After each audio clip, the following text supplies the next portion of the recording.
It'll work. Yeah. How is she with numbers and all its contracts and stuff? Then see, to me, that's people would be wise to look at that as important. She's honest. Yeah. She's just Perfect. not. She's not the in your face. No, I She's gonna use car salesman. Way. just. She is not. She's the opposite. My husband, when Really? the Silicon Valley crashed, Too much. up in the Bay Area of California, he got his license. And same way he's an engineer, right? So he's not like that, you know, the schmoozer. But people came to appreciate his attention to detail, his contracts, you know, the numbers. People will appreciate that, you know. So it just takes a little longer, Yeah, you know, I to get a it does. reputation. That's That's what I told her. She knows it. don't get discouraged. What do we do? You're all for the budget amendment. Oh, good for her. I'm excited. That would be fun If for it her. works out. The extra money's nice. Yeah. 2 kids about to go to college. So. Yeah. I know. We have one at A&M, right? We just thought, yay, one at A&M. It's more like private school. Just A&M. A&M's not too bad. It's not, surprisingly. Where do yours want to go? A&M is 1. Arkansas is 2, which is actually cheaper. Ladies and gentlemen, time being 7:11, we are reconvening in open session. Town council to reconvene in open session to consider actions, if any, on items discussed in closed session. No actions. Please rise for the pledge of allegiance. I pledge allegiance to the flag of the United States of America and to the republic for which it stands, one nation, under God, indivisible, with liberty and justice for all.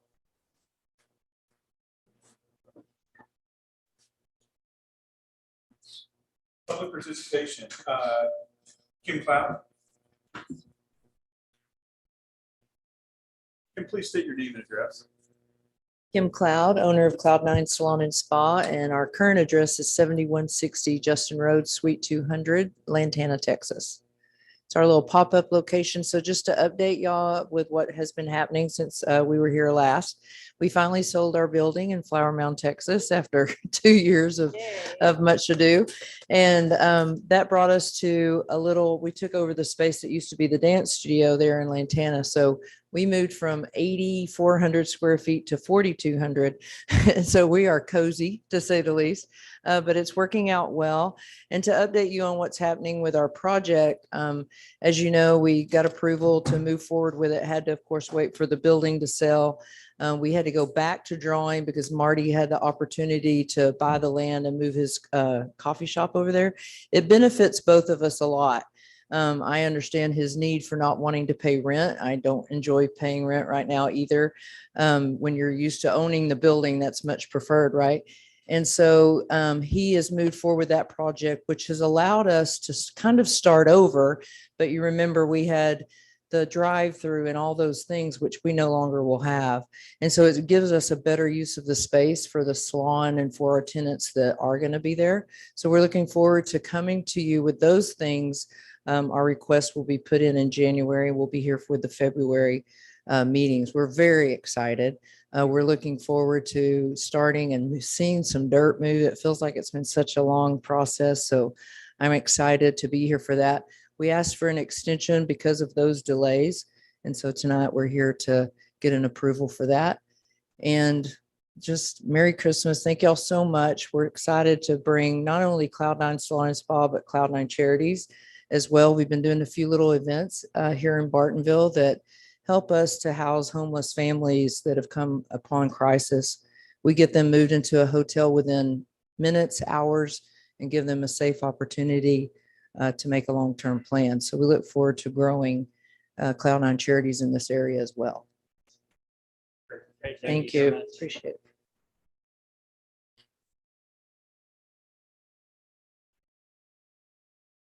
Garcia. Mr. Garcia, please state your name and address. My name is Rudy Garcia. I live at 9740 Blanco Drive in Lantana. So I know we've got his item coming up. So go ahead and speak now. We'll actually have to come up as well. But it's Okay. your turn on the agenda. So last time my wife spoke, and she started by saying that we want to be good neighbors. I'm going to start by saying we are good neighbors. Okay, we have never complained in the 6 years we've been here about the silt fence across the street being non-existent. We don't complain when the Kroger bags fly over. We just pick them up. Okay, we like it here. We think it's safe and quiet. Got a great police department, fire department. So we like it, and we like being good neighbors here. And for the most part, the town of Bartonville is a good neighbor. I mean, y'all put up the Christmas lights. Good job this year. Looks really good. The roads are good. I mean, y'all like it here. We like it here. So I'm not here to stop progress. I'm just here to tell you what our concerns are about a mechanic shop coming in across the street. And the only thing we really fear is looking at a bunch of loading dock doors every day and every night, hearing the impact wrenches every day. That's the only thing we're really concerned about. Okay. So right now, all we're asking is for us, y'all to consider turning the building 90 degrees, because right now the long axis of the building runs against 407. So the only thing you see when you drive up is a bunch of loading dock doors coming, going, cars on lifts. And all we're asking is y'all turn that 90 degrees so that we see the short axis of the building. And that's it. Okay. And as a builder of 35 years, I can tell you that the foundation don't care which way it runs. The dirt don't care which way it runs. You know, the building itself is 109 feet. I think y'all's minimum is 150 feet. Y'all are 156 inches. So someone knew about that. And I think somewhere in y'all's code, y'all call out that no loading dock will be visible to residential. There's no variance, there's no distance, there's nothing else in there. All it says is no loading docks will be viewed by residential. So that's all we're asking for. So that's about all I got. Thank you, sir. You bet. Okay, public participation complete. Appointed representative liaison reports. Jim? Yeah, you can start. Yes, it's up, yeah. Good evening, Mayor, distinguished council folk. How are y'all doing? Finally had a meeting. We got one tomorrow night too, so we're gonna be really caught up for the month of January. In regard to activity for the month of October, 242 total, 141 EMS and 101 fire. License Society lost about 14 seconds or 12 seconds there to 126. Response time dispatch to arrival is 7:10. They picked up 2 seconds. No biggie. But the average time at the serious scene accidents or the fires is 20 minutes, 53 seconds, which is really all that bad considering everything that goes on during the incidents.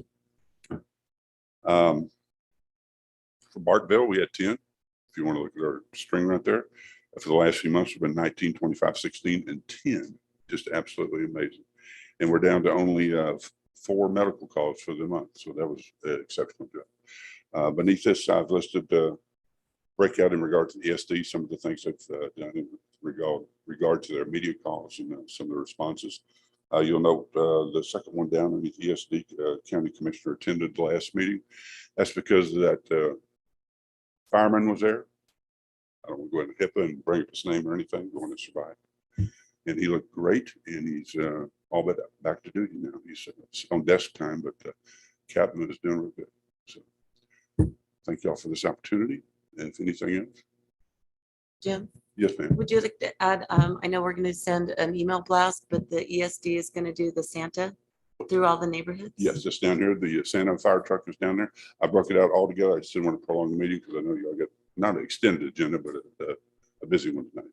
Staff will be sending out an email. We're just waiting for this ESD to send us the schedule of the neighborhoods, and we'll be sending that out. And did Bill agree to wear the outfit?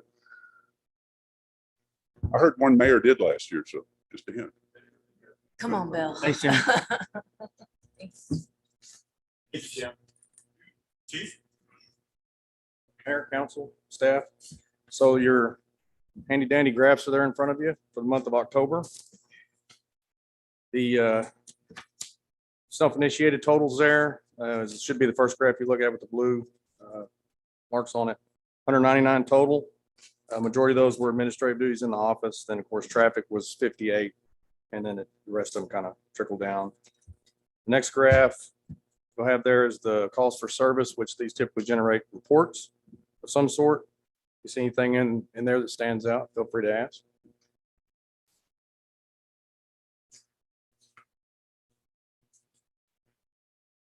The next graph is medical calls. We had 2 that we responded to. And the last one is the Group A offenses. We didn't have any Group B offenses, but we did have those Group A offenses there. There's 3 total. If you have any questions about those, certainly free to ask. Next time we see each other, though, I would like to put something in here. The raw numbers are great, but there's no context to it. Like, Again, what are averages for the last 12 months? So, if we've got administrative duty 65, what was the average for the last 12 months? So that we've got some context. Is that high, low, or different? so what I was planning on doing in January is totaling all these up with an average. Okay. To give you, including the Group A, B, all the call, all that. I plan on doing that for the next meeting. Okay. And again, if we can have something that just shows that frame of reference every single time, just so again, it puts a little context as whether it's high, low, or different. No problem. Thank you, Chief. Oh, got more. The admin duty, I didn't provide you with that graph. I only have the 2 positions. So the sergeant for the month was in the office 11 times for a total of 30 hours.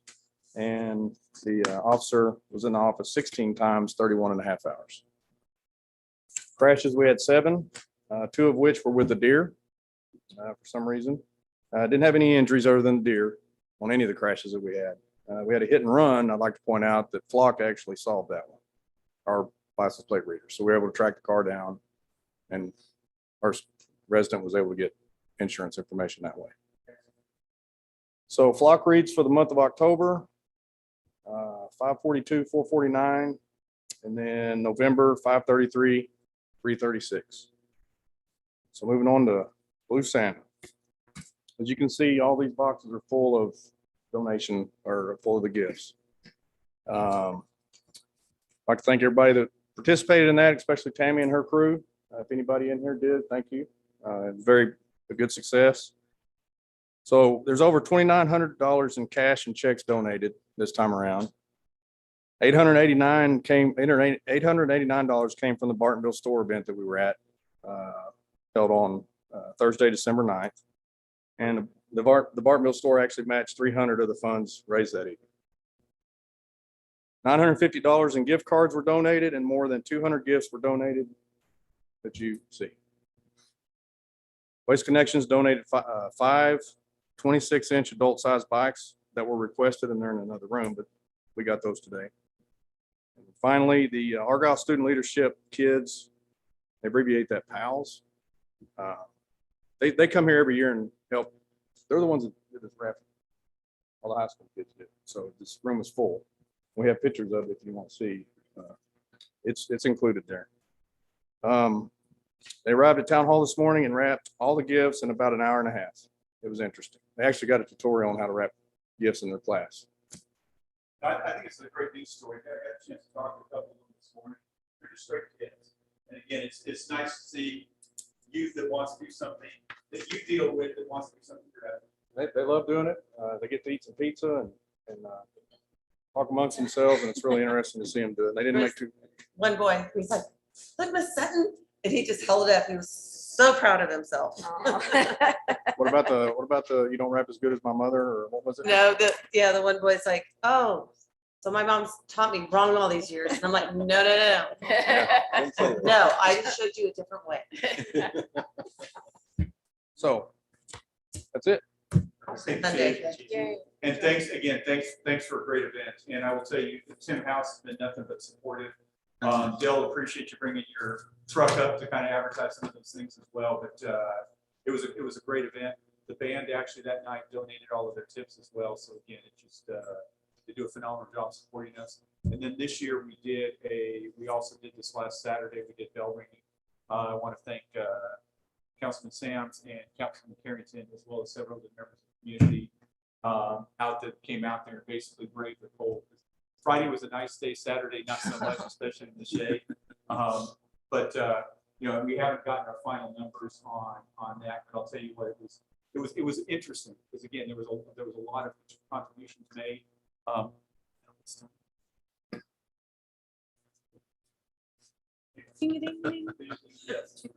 So, but again, Where's appreciate Amy? you guys She had the coming out best for that. costume. Appreciate, Amy, appreciate the staff came out and did a tour on that as well.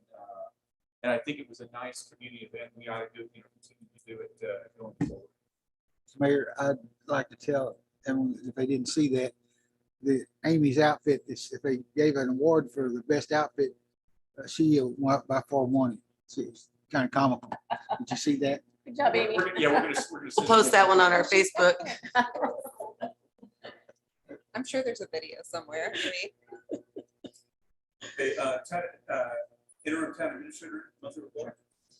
So like I mentioned last month, we're gonna do something a little bit different with monthly reports, and I'm open to any feedback that you have now or later. If there's anything that you'd like to see that I didn't present to you here, we're trying to do something a little different than just a wall of numbers. So the first slide is just a kind of an overview of revenues for the town as of November 30th of this year, sorry, at the end of last month. Sales taxes, when we looked last month, if you look at the rolling average, there's a slight dip down, but I wasn't too concerned about it because we have those from time to time. And so then if you kind of look at the end of the line, it's tipped just back up now. So we're right on track to kind of continue that upward trajectory for sales tax.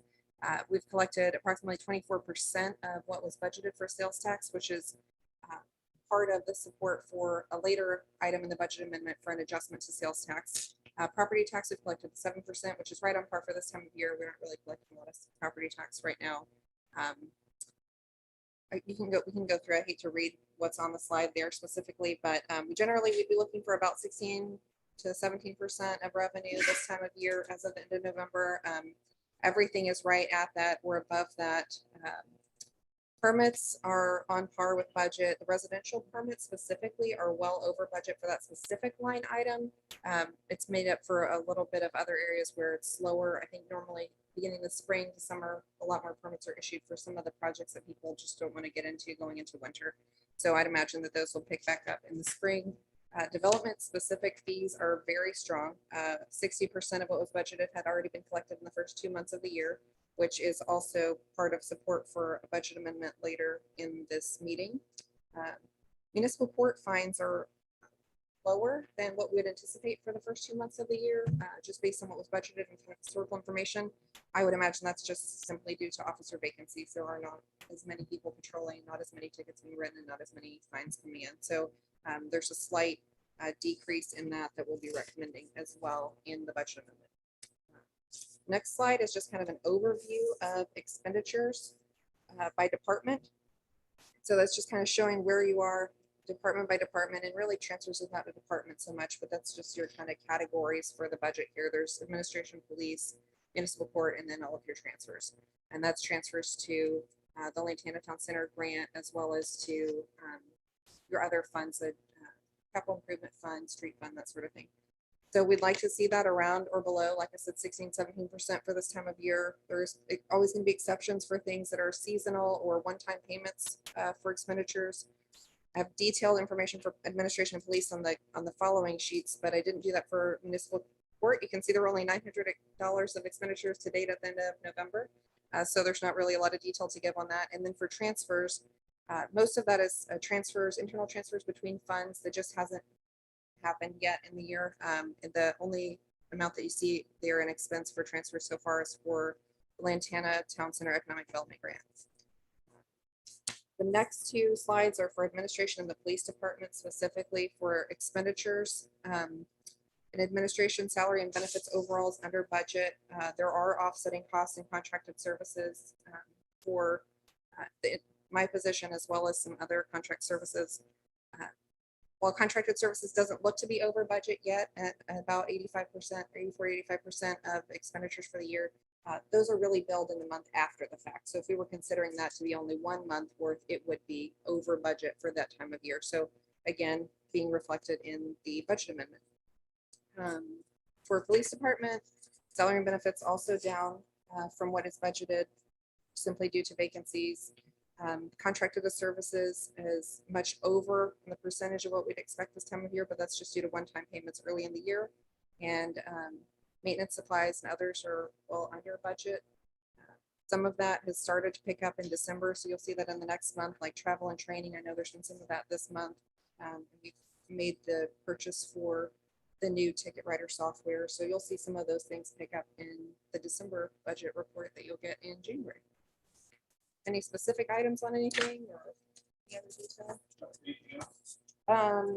So not on budget, but code enforcement, I did want to give an update from Kirk. There are a few properties actually that he's not making progress as well as he'd like, and we've moved to the point where we recommend to go ahead and take the step of sending out certified letters, which would be the first step toward further enforcement. Those will go to the property owner as well as the actual tenant on the property, so both will be notified of those. They're all related to junk vehicles. That seems to be the biggest issue. It's a lot harder of an issue to take care of quickly than it is for mowing grass and weeds and stuff, so that's to be expected. That will not happen until after the first of the year. So I recommended that you not send out letters right now this time of year, right before Christmas. We didn't want to just take the first aggressive push in code enforcement. So by the beginning of the year, though, if those properties aren't addressed, we'll start to continue down that path. A lot of the issue that I think he mentioned when he was here is a language barrier. And so we're looking at some different ways to try to maybe change the forms that we send out or the door hangers that we use or letters that get mailed to include English and Spanish. Additionally, a community in Bartonville that has predominantly Spanish speaking residents has formed a group to work on English skills. And we're hoping to ask them to allow Kirk to come in with their translator, their teacher that is leading the classes, to just kind of make sure that we're available to answer any questions that they might have, if they need clarification on anything. So we're hoping to kind of bridge that in a more informal way to hopefully get some feedback from them and make sure they understand what communications being sent out to them. The municipal court is going to be working on a plan to transition back to in-person court by February. So that'll be different since we've been doing the virtual court here for some time.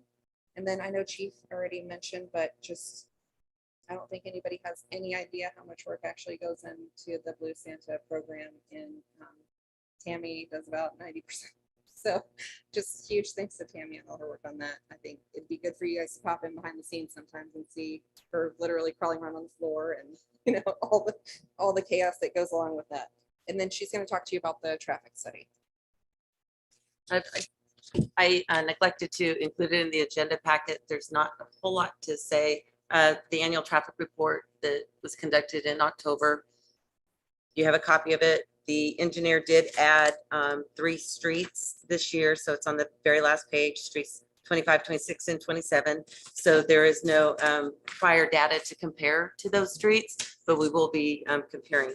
And if you do look at the totals on all of the pages, you will see that there are increases this year. Now, last year when we got the report, and it was during COVID, there was hardly any change, and that seemed to surprise everybody. But this year there is an increase.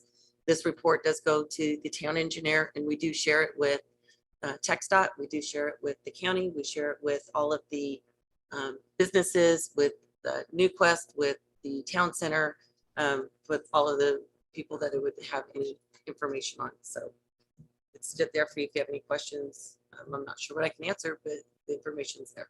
Yeah, and we'll have, again, as far as the roads go to, we'll have. They'll use that. Also having conversations with the county about getting some support from them as well.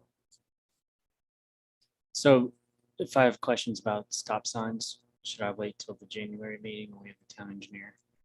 Like, are we at a point with traffic counts that I think I remember when we first started this, Gary indicated we didn't have the necessary flow through to even look at stop signs. I'm just curious now if we've hit a threshold where we can consider various stop signs throughout Bartonville. Have that discussion with town engineer and send out an update. And then if you want more information, we can have that in the January meeting. Appreciate that. Thank you. Question on the violations you spoke about being postponed to after the first year with these junk vehicles. Are they primarily on one area in Fraser State? Is it correct? That's not the only place. That's the place that has tried to get compliance and hasn't yet. primarily just the size of the lots in other areas of town, there may be 6 or 12 junk vehicles and nobody sees it from the roadway, so it just doesn't raise the attention of code enforcement. So that is the primary area for. To the inquiries that I've had, because people drive through and they see that, and they was just kind of curious, and I kind of felt that that was probably what it was coming. Yeah. Tammy, thank you for presenting. Nice And job. Ashley was a massive, she was phenomenal in helping. And when they don't bring in, we have to go through and they didn't understand. We take all the gifts and we throw them in the middle of the floor and then we have to sort. And some people will take one child and they'll buy just what that gift is. And someone else may take the sibling of that child and overbuy. So we have to sort through to make sure, and if tags get back, and so then we kind of borrow from one to the other to make kind of even out. And then those that don't, we make a shopping list.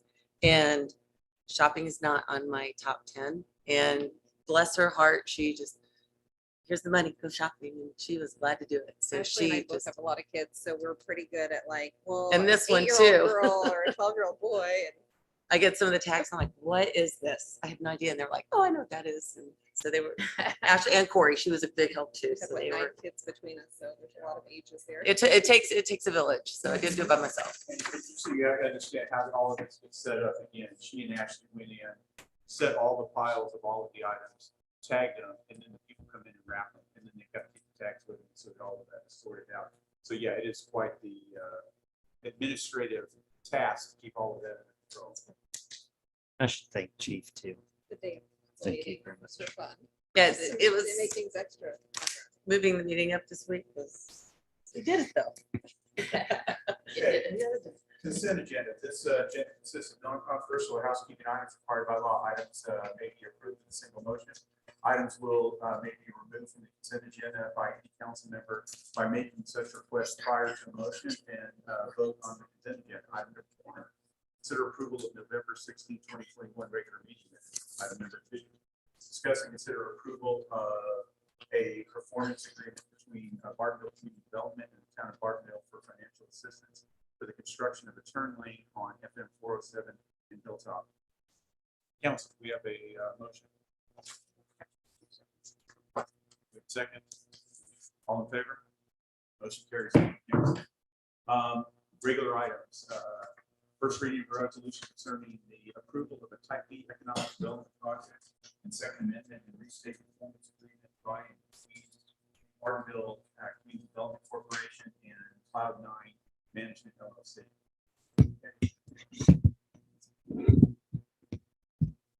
Resolution of the Town Council of the Town of Bartonville, Texas, approving a second amended and restated performance agreement by and between the Bartonville Community Development Corporation and Cloud9 Management LLC, a Texas limited liability company, to provide a financial incentive for economic development purposes authorized pursuant to sections 501, 103, and 501, 158 of the Texas Local Government Code and providing for an immediate effective date.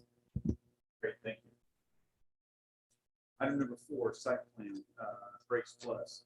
Public hearing to consider approval of a site plan for Breaks Plus, being a tract of land described as Lot 1, Block 1, Trace 10B, Sierra/Charlie, Denton County, Class A, Town of Bartonville, Denton County, Texas, generally described as a 1.11 acre tract of land located in the northwest side of FM 407, more commonly known as 3501 FM 407. The Planning and Zoning Commission recommended approval by a vote of 4-1 at its December 1st. Corey, staff presentation. So this site plan, as you mentioned, did get approval from the Planning and Zoning Commission a couple of weeks ago. I think it's important to start out with, this is a use that is allowed in the zoning in this property.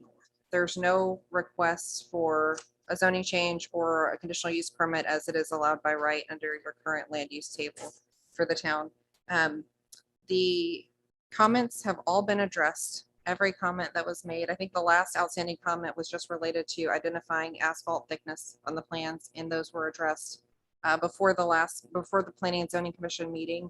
There are no outstanding comments by the town. It conforms to your subdivision, to all of your ordinances related to commercial construction and is recommended for approval as there's not any outstanding comments to be addressed by the town or by the applicant from the town. And if you have any specific questions, our town engineer is not here, but that is because all of his comments were addressed previously. There was no statement of, correct, there was no comment about.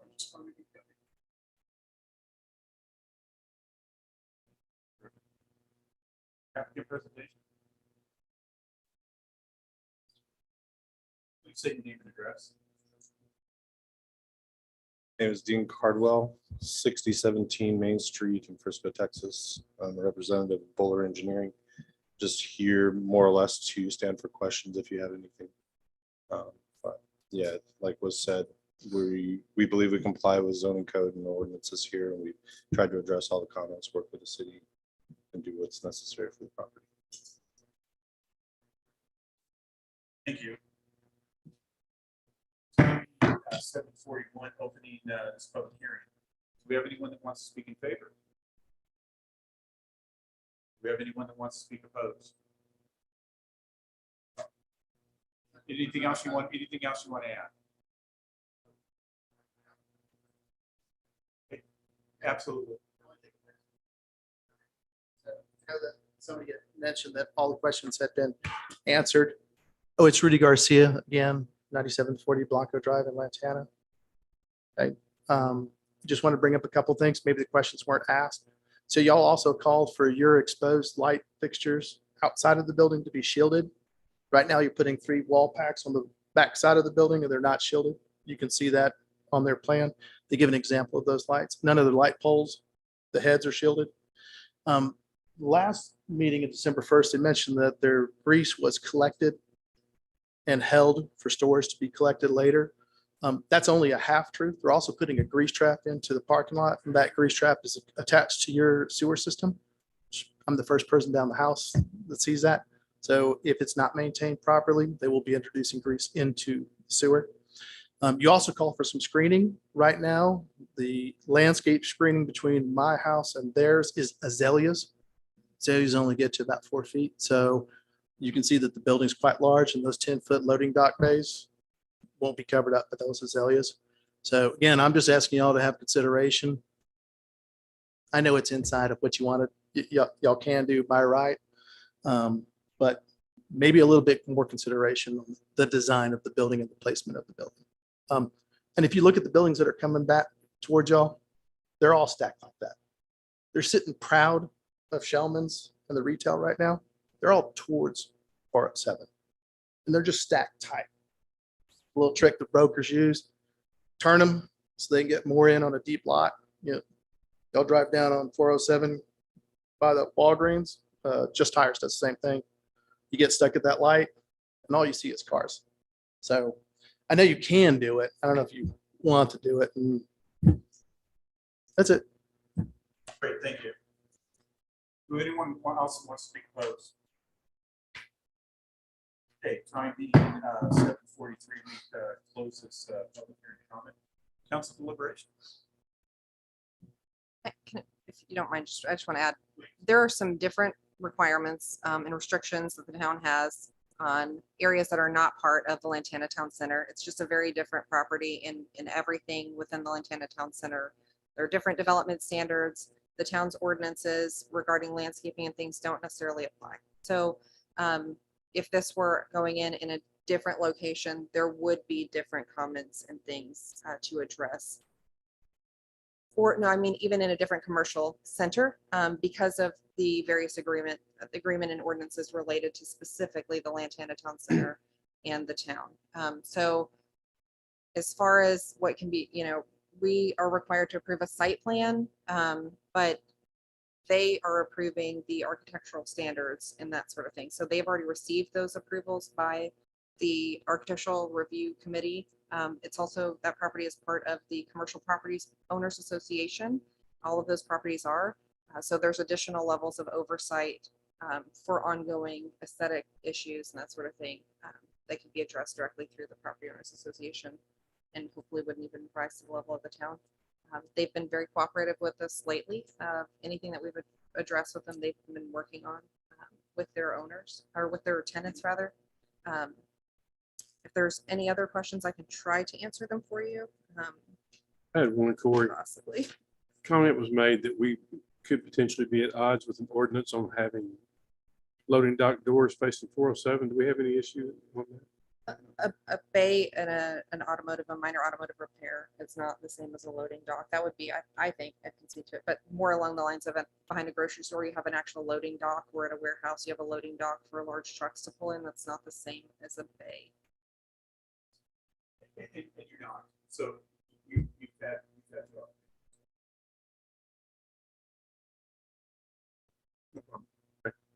So again, we have to remember, and just so you understand, there is limited control that we have over there because of what we're doing. None of us like it. It was all before we were in charge, and I think we all agreed that we would have done different things. And Lord knows, we've had enough conversations about that over the years and what we can and cannot do. We are again very limited in what we can do. It is not the town that makes the final decisions, unfortunately, the way that agreement was left. So for instance, I mean, there's a lot of things that at first went in, I was actually surprised at just how little control we did have based upon the agreement. My predecessor.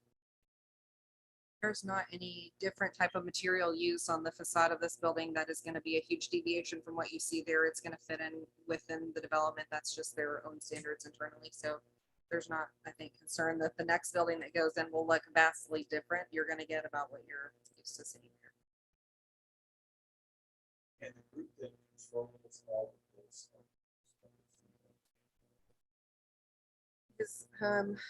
Well, there's a Freshwater Supply Corporation. There's also New Quest, the actual property owner. They have to approve everything, the overall development. They have an architectural review group. There's also the Commercial Property Owners Association that oversees it. So there's several levels of approval that are needed outside of what the town can give. And which freshwater district is it? 6 and 7. This is six. This is 6. So this Garcia, basically what I'm saying is really where you need to have a conversation with freshwater district, which controls part of Montana. They can have a bigger influence. County Freshwater 6 and Montana.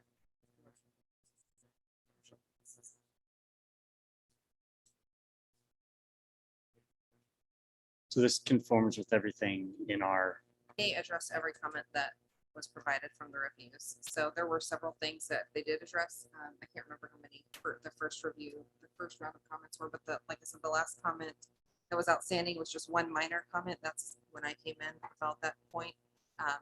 That one was addressed immediately when I followed up with them about it. And that was before the Planning and Zoning Commission meeting, or really before it was scheduled. So even if we looked at changing, light screening, what they ultimately, it falls on them. It's all the association that makes the decisions. Gotcha. It's not people today that are making the decisions. It's what was approved at that time. Gotcha. So Gotcha. the overall developer, the owner of the property may raise their standards. But if they don't, it's not like you would be able to go and talk to the board and say, well, we want you to change this standard or that standard because it's almost I don't know if I say that's right, but it was agreed to in the original agreement of these are the standards that are going to be followed. So it's very complicated. I wish I could explain it a little bit more easily, but So as far as them being held to account on screening lights, any of that stuff, that's between the water district. That's between that economic development. And, I mean, what we've seen is we've got the fire stuff, and we have not had any complaints that I know of on the fire. They're again they run not trash going around. The biggest trash we've got, quite frankly, is coming out the back of Kroger's, really over the commercial property. And I will tell you, there's twice that I personally, when it's gotten really bad, really many days, where I've called the manager or I've walked in the store and talked to the manager, and every time I've done that, they've sent somebody over. So, again, we're always, there's always going to be, fortunately, just because of what's going on here, there's always going to be.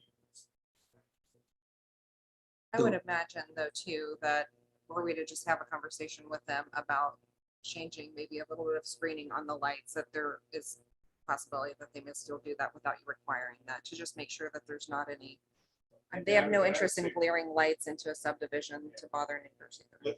Let's request that, because again, to Yeah. the point, you bought on a golf course, not expecting that was gonna pop up on, and we understand that. So. The let's have a lights. Conversation with them, and again, tell them, hey, let's be good neighbors. But again, I would have a conversation with the freshwater district as well, because you're gonna have other developments going on. That's where they will obtain their permits from, so. All the concerns that we've had, Have been addressed. they've been addressed by our town planner and engineer. Within our control, we've satisfied those requirements, We have a motion. so that we approve. Second. All in favor? Motion carries.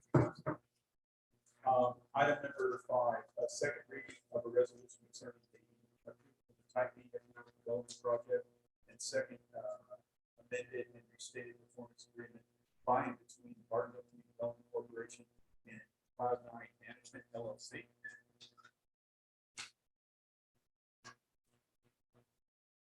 I'll do the second reading for you, Mayor. A resolution of the Town Council of the Town of Bartonville, Texas, approving a second amended and restated performance agreement by and between the Bartonville Community Development Corporation and Cloud9 Management LLC, a Texas limited liability company, to provide financial incentive for economic development purposes authorized pursuant to sections 501-103 and 505-158 of the Texas Local Government Code, and providing for an immediate effective date.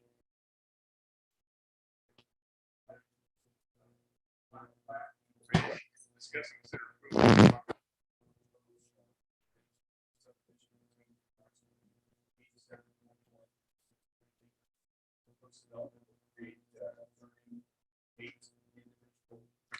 Single family lots, properties generally located on the southwest corner of 7, adjacent to Lane in Bartonville, Texas. And planning and zoning commission recommended approval by a vote of 5-0 December 1st. Mayor and council, this final plat just came before you last month as a revised preliminary plat. So it's probably still pretty fresh on your minds. We had already been in review for the final plat construction plans even before the preliminary was done. So we thought we would probably get through this by the end of the year. There are no outstanding comments. I don't know how many iterations of review went back and forth on the final plat. Every comment has been approved. At the Planning and Zoning Commission meeting, when it was scheduled for Planning and Zoning Commission, there were a couple of minor comments remaining that Chris, our town engineer, said were fairly minor and could be addressed. So it's placed on the agenda. There were some delays, not because those were difficult to address, but just because of once one thing was updated, it needed to be updated on many different sheets. So the numbering was just off. So it took a lot of back and forth, but everything now has met all the town's requirements. The town engineer did provide a final letter of acceptance of the construction plans. Once everything was revised and reviewed, I guess the final plat's recommended for approval before you tonight because we don't have any outstanding comments. It meets everything that's required in the subdivision ordinance. Mr. Omar Ois, who was here last time to present, was not able to be here tonight. His business partner, Sam, is here. If you have any specific questions that I can answer, or if he can answer, the intent of this subdivision is to move forward with the same group doing Hudson Ranch. They'll just move from one subdivision right to the other to kind of do them simultaneously. I don't think I have any other comments, but I can answer any questions that you might have.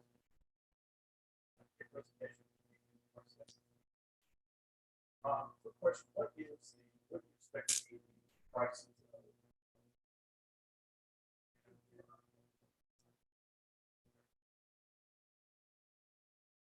Still not a final decision, I believe, on whether there will be one builder or multiple builders, what the lot split will be on either of the developments for this developer. that's deliberation?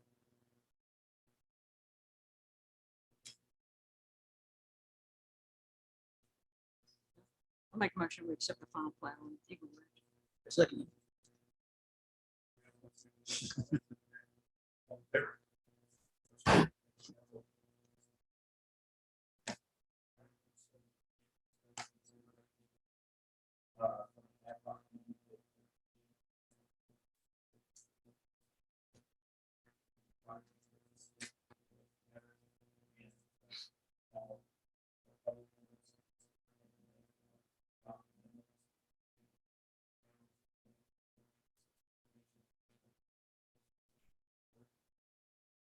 I wasn't here for the bulk of this group's meetings, but was here at the conclusion. The cover sheet kind of goes back into the history of how this group was formed through, I think, many conversations or different items that raised some concerns or questions, and then a joint work session between the council and planning and zoning where it was identified as a need for maybe an ad hoc committee to look at the town's ordinances and really talk about equestrian centers, primarily commercial equestrian centers, and how that would be defined and what different requirements should be in place.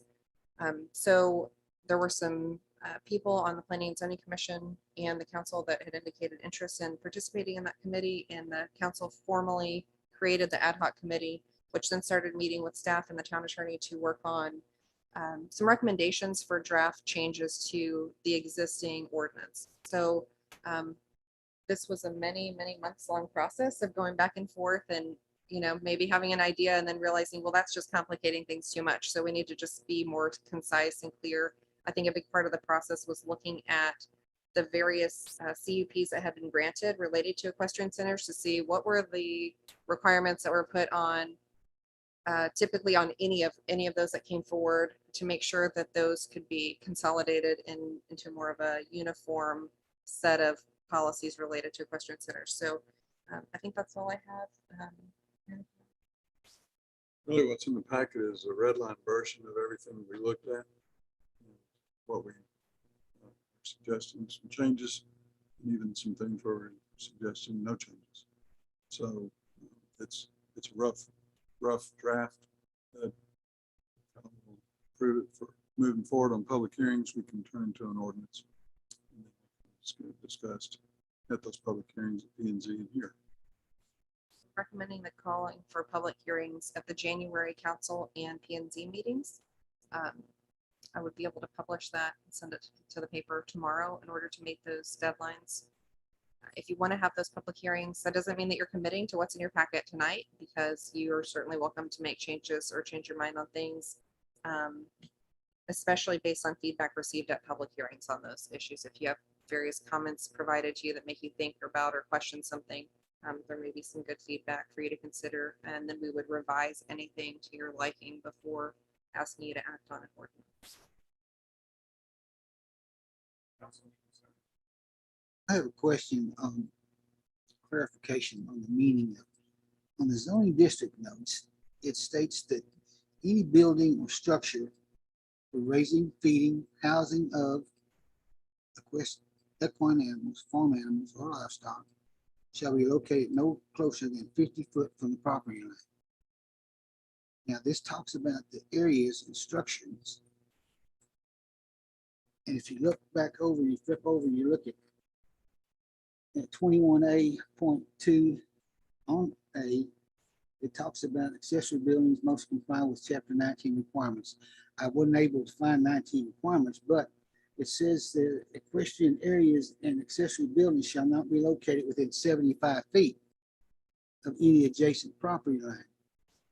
My question would be, if one pertains to an area, if it's clarified and stated to be part of housing, feeding, storing of livestock, and that's got to be 50 foot, where does this area come in where now it is 75 foot? And does that include, since it's feeding, for instance, it's pasture land, which is paddocks, that's going to be considered an area according to the verbiage. If that's the case, then we have a conflict of the 50 or the 75 foot when it pertains to someone having a building that's got a barn, that's got a paddock, that's not 75 foot away from the property line. Is that correct?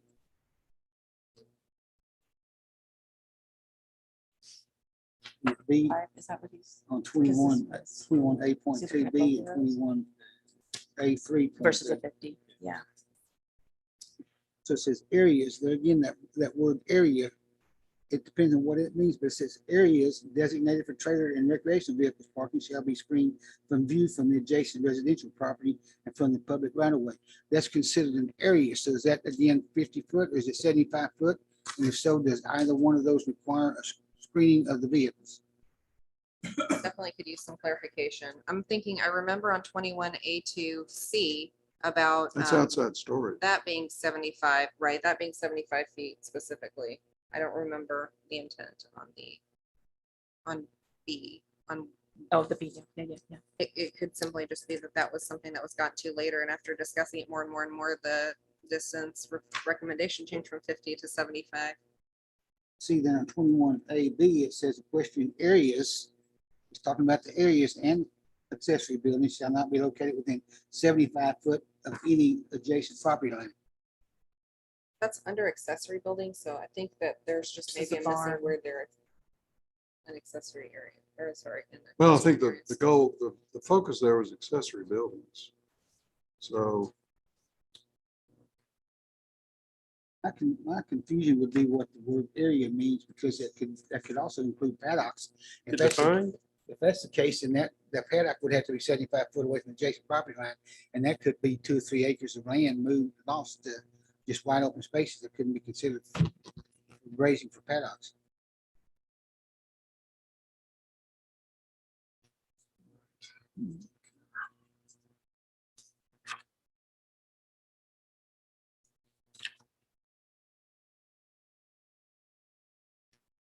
sounds like the word areas needs to be removed then. I think so. Because it's got a conflict of meaning. Tell you that during the meetings we had, we were focusing on 75 foot for the accessory buildings. Yeah. And the outside storage and manure waste. Yep. So we weren't trying to create confusion. And that was the focus of that. So to that end, we'll say good catch and we'll fix that. So when the ordinance comes before you, that portion will be modified. That will hold to be 75 foot.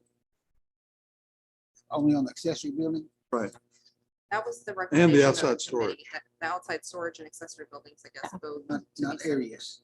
Right, Right. Okay, right. that's good. Yeah. I think that will eliminate the confusion. Thanks, Glenn.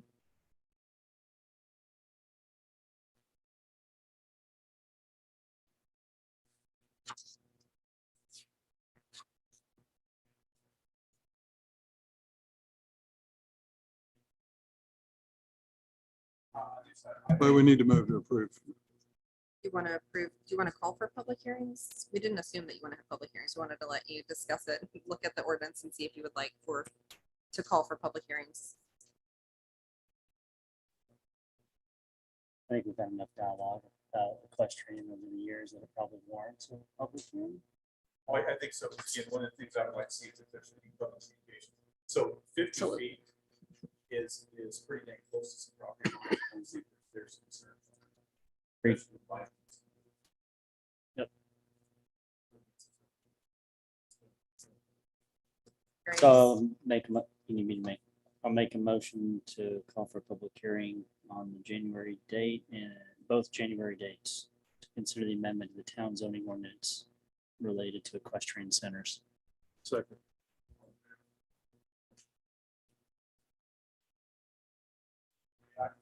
Discuss and consider health insurance options for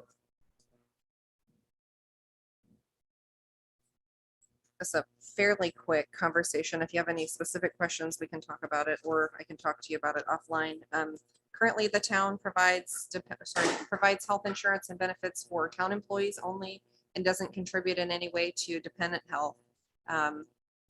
A lot of cities were in that same position and have started to transition toward participating in dependent health in some way. We were trying to look at options and ways to do that without causing any negative impacts on the budget, as it's become an issue in recruiting, specifically with police officers, to be able to recruit officers that we would hope to get with experience from another city when they have dependents on the health plan and can't afford to come work here because there's no coverage. So There's a new, a plan that has already been actually bid for the town. We can't make any changes to the current plan that is offered right now to employees. We're not in an open period to do that. But we can add other plans on that we've already received pricing for. And so there's an additional plan that can be added at this time that would be a buy down for current employees or for future employees from the standard plan offered to the only plan, I guess right now offered to employees. That the premium cost for the employee is less, and the difference between what you're contributing on the current HSA plan for employees and this new plan could be rolled over to their dependent health. There's no additional costs to the town as far as what's been budgeted per employee, but this did need to come before you because your current personnel policy states that you would cover employee health and not dependent health. That would be at the employee's expense. So this is really a policy decision for you to be able to kind of move toward, we won't call it a defined contribution plan, but closer to a defined contribution plan where you would be paying for the current plan for employees, or if they choose to, similarly to how some companies would allow you to buy up to another plan where you pay a certain amount per month, you would buy down really to this other plan with a lower premium, so that the difference of what the town is saving, the town can help to pay toward their dependent costs and would make it more affordable for them to cover a spouse or children. So what does it change from? What is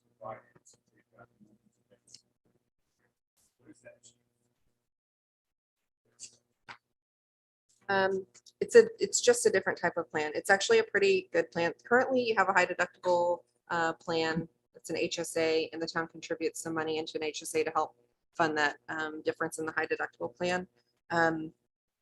The maximum out of pocket is going to be higher in the new additional offering of a plan, but it's for all intents and purposes, I think, a very affordable plan for the primary things people are looking at. It's $1,000 deductible. It is low copays for sick visits for kids and stuff that most parents that are adding kids onto plans are really looking at.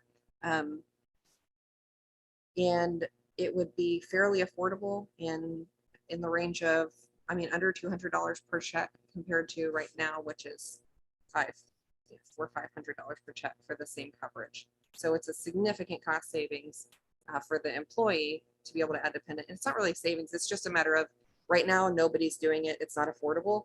You might be able to have people that have dependents that they need to have on health with this new plan. So there's no additional cost at all.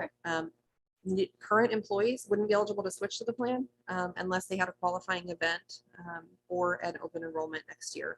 So Do you know when that is that? yeah, so the plan year starts in October 1st for us. So you would get bids in the summer. Okay. And then you would have your new rates set, and then probably September to October, you would have open enrollment for people to opt into the new plan. Once you have more dependents on the plan, there's I can't commit to it, but there's possibility that the cost per person may go down because generally younger people, children, dependents on the plan are cheaper to insure per person. And so it may be that if you had some dependents on the plan and you have a greater total number in your census when you're getting your bids in, it may help your overall plan also. So it may provide additional benefits. It may drive down the cost per individual.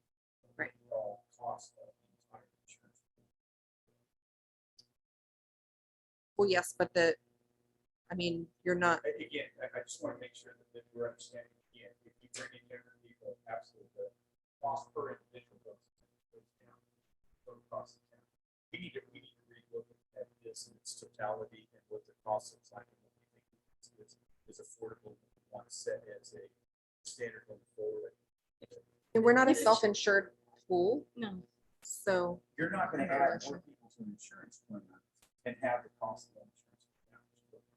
I do believe that actually is possible. I'm not saying that for certain. If you have, you're right now, if you're paying $850 a month for an employee, and then if you're able to add on that employee and their dependent for that same $850, then having more people on the plan, generally as your average age goes down, the total cost per person does go down. So that's what I'm trying to get at. Again, I will tell you, I do not subscribe to there's a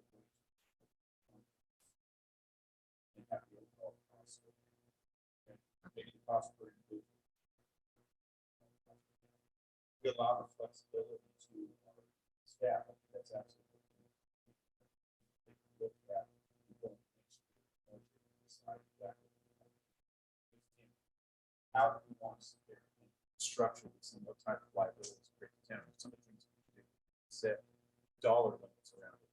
So we cover currently what we do for the individual, and then we, if they want to bring family members in, we make a certain dollar amount of contribution to that. But again, my concern is. Yeah. The cost is not changing. What she's proposing right now absolutely is to make the statement, you can add more people to the insurance plan. Keep the same coverage that exists at that time, and it drives down the cost. You have to show them. Well, what she was saying was that there's no additional cost to the town. If he hires new officers and they want to add their children, it doesn't cost the town more. If it helps our chief hire more officers that have 2 kids they want to add to the insurance. It's no more. Cost the town anymore. Is their Then why deductible wouldn't we go do in? it? I'm sorry. Is their deductible materially different? Yes. So that's the delta. And that's exactly right, and that's what we're kind of trying to get to is. But when they do the Section less. reviews during the summer, like right now, that'd be older kids. Not That's- again, not arguing with you, but to make a statement that the implied cost will go down. Yeah, that's not true. The individual makes a decision and they're going to take, again, higher deductibles in order to add more people to it, which is fine. Town pay is the same. We understand. We just want to make sure that it's, again, it's not driving down the cost of the program. And it's with a totally different company, is that correct? It's not. They're both through Blue Cross Blue Shield. Both the same company? Just different plans, Never. same provider. Mhm. And And I think we ought to allow the flexibility to go ahead and doing that. And then take a look at what we want to do going forward. Because again, to make this, we do want to sit there and consider what does it mean for the individual going in. Because we say going change to the new $1,000. yes, Okay.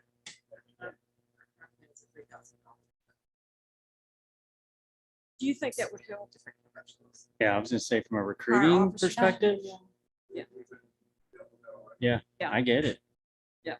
Is it typical for most towns to offer this for dependents? I think there are still a few, but most of them, by and large, I think have made that change over the last, 5 to 10 Yeah, yeah, years. yeah. Most of the Okay. cities that you'd be competing with for hires, especially for the police department, Right.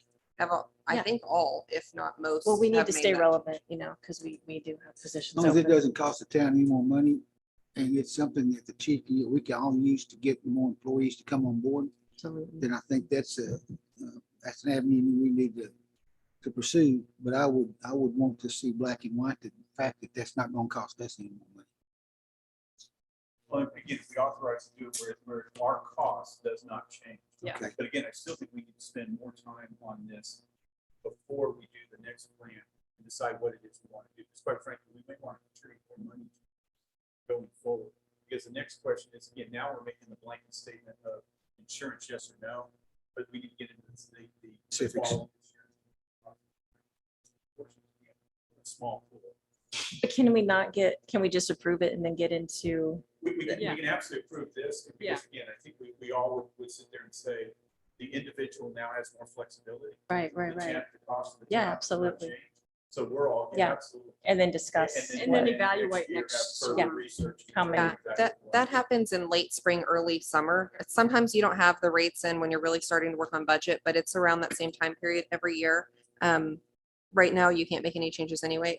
I will mention though, when I said that this is more affordable of the, like around $125 to check on this new plan, that's only for either a spouse or children, not both. To add both is still very costly and not going to be affordable for most people that would be applying to the police department.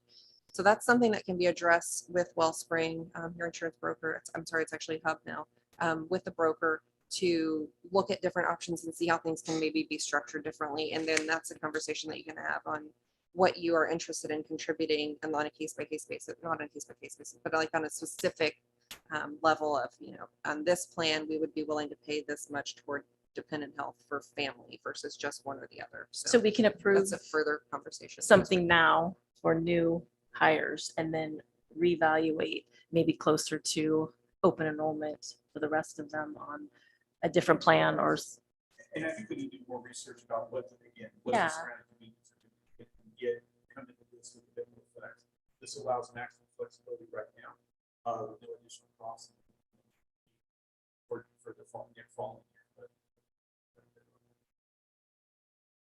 Do we need a formal vote on this? I would appreciate a vote, asking to bring back a personnel, like a policy manual, update, because that's. Oh, okay, I'm sorry, just put the right direction, just, I think you got it. okay, So, okay, sorry. Every year they do, they give us a wide range and some extra, we make sure during the budget season, when they do that. Item number 9, discuss and consider approval of an ordinance amending the town's budget.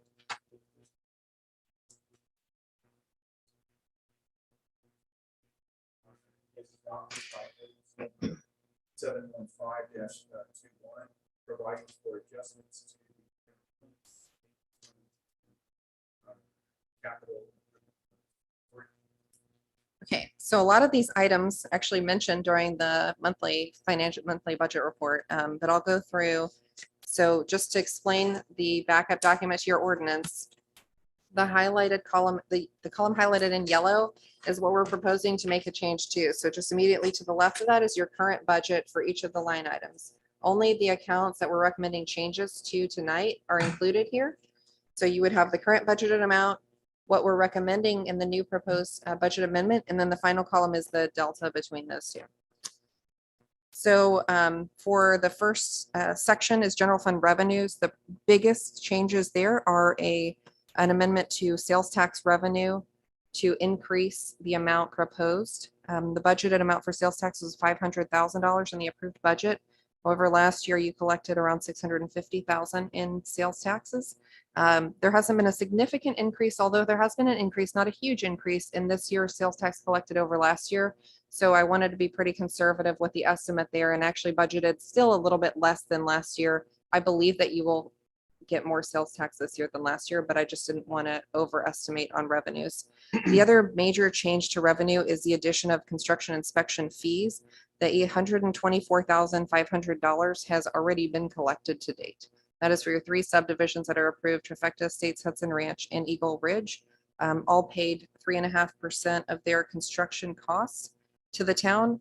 And that is to assist with the cost of inspecting those subdivisions, which you'll see later in changes to engineering.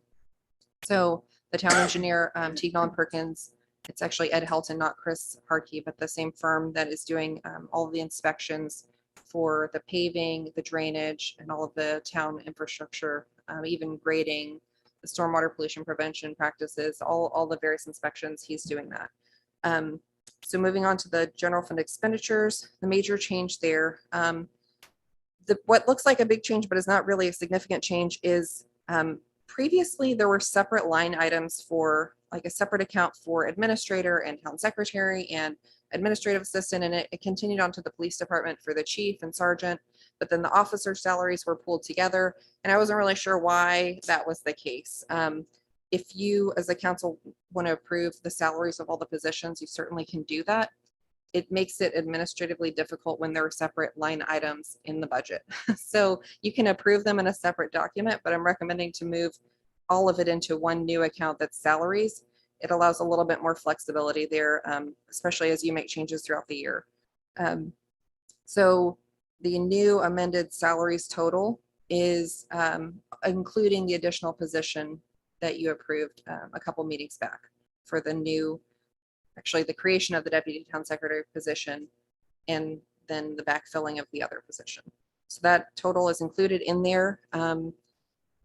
It doesn't include paying for the town administrator for another month or so because I've included that in a separate line item in contract labor. So just kind of going through there, that salaries is a combination of administrator, town secretary, and administrative assistant salary plus the new position. Most of those changes are related to either minor cleanup after looking at what our actuals were last year or costs associated with a new position. The contract labor is for the interim town administrator services, as well as other contract labor that the town has used historically. So it's been coded into a different account. And so the intent was to create this contract labor account to clearly identify what that is that you're paying for. The engineering and surveying service, that is the huge increase that I was mentioning earlier, from 40,000 to 90,000. That is due to the inspections that the engineering firm is doing. There may be some other recommendations on a later budget amendment to do a little bit more cleanup and separate things out into different line items just for a little bit more transparency. But for now, that's where all of the engineering costs are being booked to. So we added the additional cost there. Same thing with planning services. It was only $25,000 budgeted, which is just not adequate for the current level of planning review that's needed for all the subdivisions. And I don't anticipate slowing down very soon. Oh, I'm sorry, going back to the revenues, there's one additional 22,000 increase in zoning, subdivision, and DRC fees. That is primarily related to the town recouping costs on planning and engineering fees and legal fees for their review. So they will pay, for example, $750 for a final plat application. But if it costs $1,500 for review costs, then we would bill them the additional $750. So that's what that 22,000, it's also a fairly conservative estimate, but that's additional revenue simply from passing on the costs that the town has already incurred to the developers for those subdivisions. Moving on to the next page, police salaries. This is the same thing here that I went through on the administration section, combining the salaries into one line item. This does include the positions that are not filled. Although I will say that this is proposing filling one vacant position on January 1st and 2 vacant positions on February 1st. So being very optimistic, not likely that all those positions will be filled, but even if we moved really quickly, there's enough left in this account and all the other related salaries and benefits line items to account for those costs. That's I guess the biggest change is really just to salaries there. A couple of other minor changes. One for some other equipment that was intended to be requested next year, but because of the salary savings, we're hoping to include that this year just to make sure that we can kind of balance out from this year to next, not have a huge increase next year. The big exciting news here, I think the biggest topic so far at the bottom of the second page is transfers from general fund. Based on the new revenue projections, recommending a transfer to street fund of an additional $115,000. There's no determination yet that you have to make on what you want to do with that, how you would like to spend that, or how that would be shaped. The town engineer will be bringing forward some recommendations on some different options, on different amounts and options, and which kind of path you'd like to go down in terms of street maintenance and repair at the next meeting. So at that point, you can decide, I guess, how much you want to spend in 1 year or what kind of projects you want to undertake. Right now, I've recommended just the addition of the $115,000, which is then reflected on the next page as a transfer in from general fund, and in addition to the street maintenance and repair account. The other transfer out from general fund is $25,000 instead of $10,000 to the capital improvement fund. This year, the capital improvement fund was budgeted to spend $15,000 for furniture and upgrades to this council room. The actual cost was closer to $25,000. So because of the additional revenue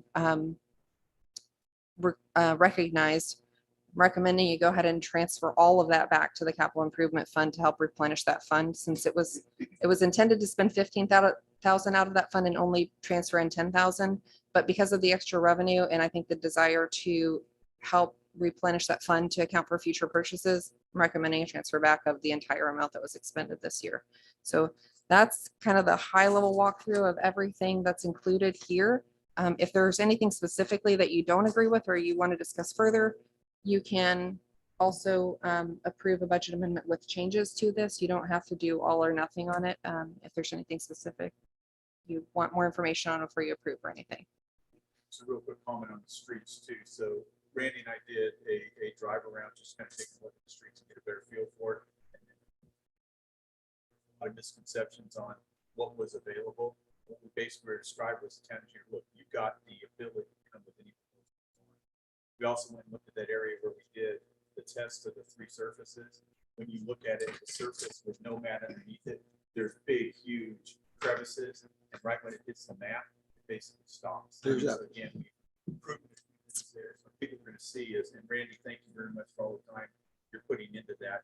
But we've opened them up to say, town engineer, come back. Don't consider it because what we've done before, that's quote unquote the standard.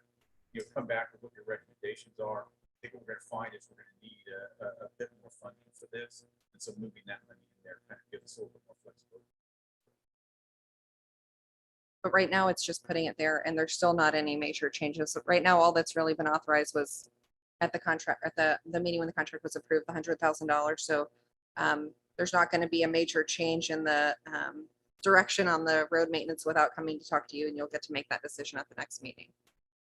Can I ask you a question? If you were, as you suggested, you took the administrative salary of the town administrator, longevity pay, and combine it all in a salary category, Yes, sir. and you did the same thing with the police department? Yes, What would sir. you do? Assign it a new account number and then put all that underneath their sub accounts? It would just be one account number. It would just all get booked to the same account. There's no need for multiple accounts there.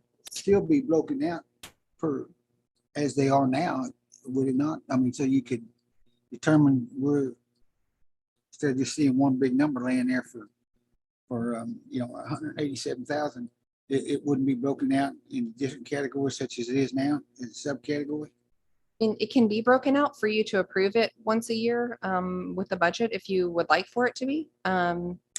There's really no difference in the back end as far as, when the payroll is run, that specific person's payroll gets booked to this account or this account or this account.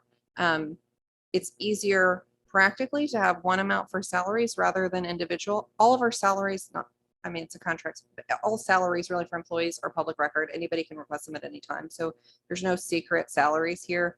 But it's just easier to not have everything. I think it looks better, like to not have it all called out separately. But yes, if you were to make changes to salaries for one person during the year, we have a vacancy for one person, you fill in with somebody else, whatever. There's no flexibility to do that under the current budget. Everything is this person, this person, this person. And even if a title changes, it doesn't match what's included in that account in the financial software and in the budget that was approved. So I'm recommending that you just include salaries for that department and then salaries for another department so that there's just more flexibility. Now, there are not salary changes here without the council approval, just because I think that's typically been the historic, I guess, the way that things have been done here. So the council would still be approving the salaries by employee or by position, I guess. So again, like we'll see all the salaries. We'll have the same discussions that we always have. It's like office supplies. It's office supplies. It's not copy paper, pencils. I was just curious whether we still have It's a the category, not all the subcategories. the ability just to look at it and still be able to see the differentiation between all the different. We can break it out subcategories. for you. We're And so and again, small. I agree with you. When we go through the budget That would- season, we'll we have we that. need to absolutely have that conversation. I Okay, think the flexibility that it gives us is, let's say for the sake, let's go with town administrator. When we bring the town administrator in, and we make a determination as to, what we want to do and where the final salary gets out based upon experience and all these other factors.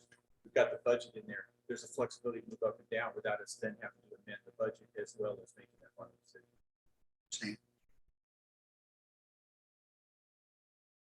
Any other questions? Do we have a motion to approve? I'll make a motion that we accept the amended changes to the budget. We have a second? All in favor? Motion carries. Thank you, council. Thank you, Corey. Item number 10, discuss and consider change.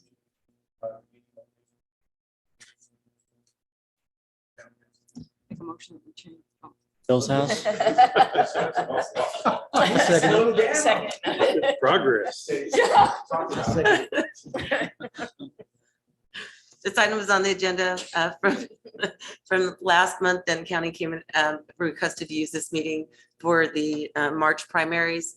And the only conflict was the town council meeting in February. So if, based on your ordinances, you have to make a motion to move the meeting location. The Lantana Community Church has secured their church location for February. So that's items on the agenda, moving the meeting location to 2200 East Peter Road for February. I'll make a motion. We move the February meeting to the church. Do we have a second? All in favor? Motion carries. Thank you, council. Item number 11, consider an action, consider an act on a resolution concerning the approval of a typing economic development and second amendment. Bartonville Development Corporation. 5-9. Okay, so there, to make any changes to the agreement, it requires 2 readings of a resolution before it can be passed. And as you heard Kim speak earlier, they did have some issues with selling the building. They did get the building sold. They are in their temporary location. And because of changes with the Marty buying his own property and starting the coffee shop, they had some changes in the design of their building. They have their architect. They've been making some minor changes. They have been in contact with Corey McAdams. We're working on that. They have indeed been speaking with her. We do expect them to be submitting their applications soon. So in that agreement that they originally had, they had a set date for to make a payment. They had to have a CO by a certain date. So because of all those changes and COVID happening, we extended the agreement, and then with the additional changes that happened, they came back and said they requested an amendment. The board approved the second amended agreement in November, and so it's coming to you before your approval. So this amendment they need to get a CO by, the red line agreement is in there. The CO has been changed to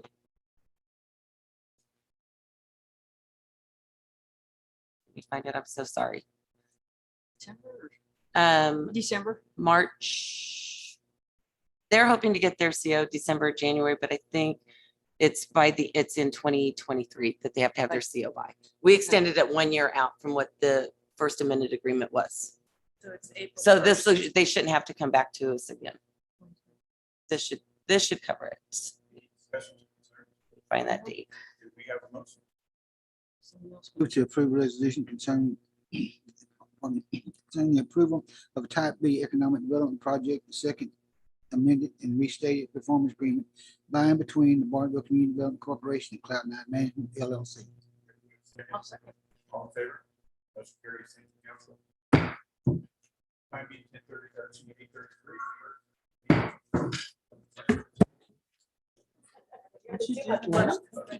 What?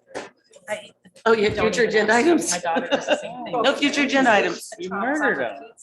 That's good. You're good. Thank you. Yeah, look at that. Is this for me or? Oh, yeah, this is done. I'll keep it. Probably in my agenda memo, I should have read it.